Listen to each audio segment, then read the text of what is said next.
जादुई आम का पेड़। एक गांव में रानी नाम की एक लड़की रहती थी। रानी के घर के पास एक आम पेड़ था। रानी हर दिन इस पेड़ पर आती थी और अच्छा खेलती थी, लेकिन तभी रानी के माता पिता की मृत्यु हो गई। रानी के माता पिता की मृत्यु के बाद वह अपने चाचा चाची के साथ रहने लगी। रानी की चाची उसके प्रति बहुत क्रूर थी। वो उससे घर का सारा काम लेती थी और जरा सी गलती पर उसे बुरी तरह पीटती थी।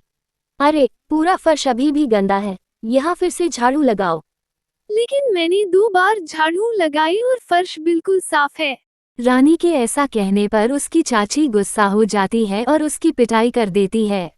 रानी हमेशा अपनी चाची से डरती थी। रानी के चाचा भी उसकी चाची को इतना बुरा व्यवहार करने के लिए कुछ नहीं कहते थे।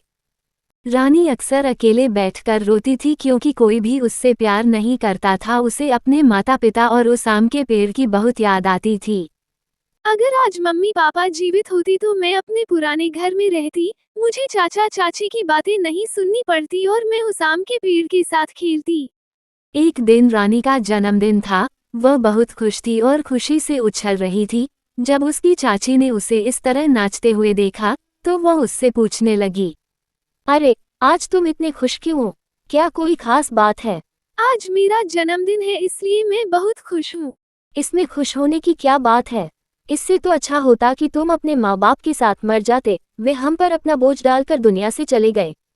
जल्दी से घर साफ करो। लेकिन आज मेरा जन्मदिन है, मैं कोई काम नहीं करूँगी। जब रानी की चाची यह सुनती है तो वह उसे फिर से पीटती है। रानी पूरे घर की सफाई करती है और फिर उदास होकर रोने लगती है। वह अपनी चाची से छिपकर घर से बाहर निकलती है और अपने पुराने घर के पास आम के पेड़ के पास चली जाती है। वो उस आम के पेड़ के पास जाकर रोने लगती है।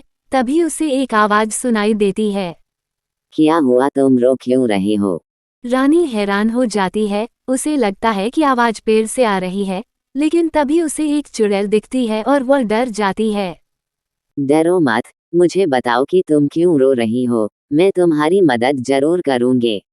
रानी उसे सब कुछ बताती है कि कैसे उसके चाचा चाची उस पर अत्याचार कर रहे हैं। चिंता मत करो, मैं उन्हें सबक सिखाती हूँ। डायन रानी की चाची की पिटाई करती है और उससे कहती है, अब अगर तुमने रानी को जरा भी परेशान किया तो मैं तुम्हारे साथ उससे भी बुरा सलूक करूंगी। रानी के चाचा और चाची को अपनी गलती का एहसास होता है और वे रानी से माफी मांगते हैं। प्लीज मुझे माफ कर दो, तुम बिल्कुल मेरे बच्चों की तरह हो। अब से मैं तुम्हारे साथ कभी गलत व्यवहार नहीं करूंगी। रानी की चाची घर का काम खुद करने लगती है। इस तरह रानी एक खुशहाल जीवन जीने लगती है और वह भी हर दिन इस आम के पेड़ के पास खेलने जाती है। अरे चैनल को सब्सक्राइब तो करते जाओ।